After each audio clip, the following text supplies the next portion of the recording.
Chapter 34, in which Phileas Fogg at last reaches London. Phileas Fogg was in prison. He had been shut up in the Custom House, and he was to be transferred to London the next day.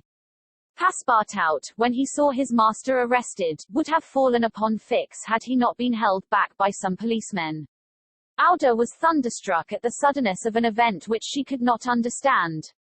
Passepartout explained to her how it was that the honest and courageous Fogg was arrested as a robber.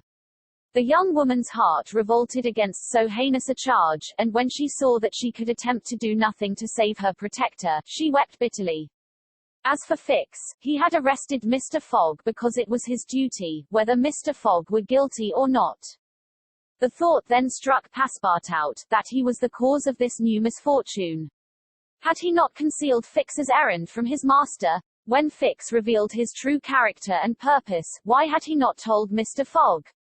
If the latter had been warned, he would no doubt have given Fix proof of his innocence, and satisfied him of his mistake. At least, Fix would not have continued his journey at the expense and on the heels of his master, only to arrest him the moment he set foot on English soil. Passepartout wept till he was blind, and felt like blowing his brains out. Aouda and he had remained, despite the cold, under the portico of the Custom House. Neither wished to leave the place, both were anxious to see Mr. Fogg again. That gentleman was really ruined, and that at the moment when he was about to attain his end. This arrest was fatal. Having arrived at Liverpool at 20 minutes before 12 on the 21st of December, he had till 9:15 that evening to reach the Reform Club, that is, 9 hours and a quarter. The journey from Liverpool to London was 6 hours. If anyone, at this moment, had entered the Custom House, he would have found Mr. Fogg seated, motionless, calm, and without apparent anger, upon a wooden bench. He was not, it is true, resigned, but this last blow failed to force him into an outward betrayal of any emotion. Was he being devoured by one of those secret rages, all the more terrible because contained, and which only burst forth, with an irresistible force, at the last moment? No one could tell. There he sat, calmly waiting, for what? Did he still cherish hope? Did he still believe, now that the door of this prison was closed upon him, that he would succeed? However that may have been, Mr. Fogg carefully put his watch upon the table, and observed its advancing hands. Not a word escaped his lips, but his look was singularly set and stern. The situation, in any event, was a terrible one, and might be thus stated: if Phileas Fogg was honest he was ruined, if he was a knave, he was caught. Did escape occur to him? Did he examine to see if there were any practicable outlet from his prison? Did he think of escaping from it? Possibly, for once he walked slowly around the room. But the door was locked, and the window heavily barred with iron rods. He sat down again, and drew his journal from his pocket. On the line where these words were written, the 21st of December, Saturday, Liverpool, he added, 80th day, 11:40 a.m., and waited. The Custom House clock struck 1. Mr. Fogg observed that his watch was 2 hours too fast.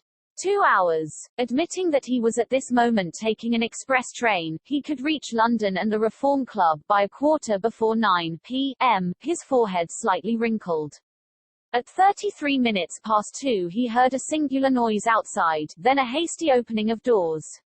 Passepartout's voice was audible, and immediately after that of Fix. Phileas Fogg's eyes brightened for an instant.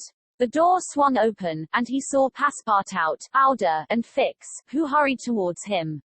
Fix was out of breath, and his hair was in disorder. He could not speak. "Sir," he stammered, "sir, forgive me, most unfortunate resemblance, robber arrested 3 days ago, you are free."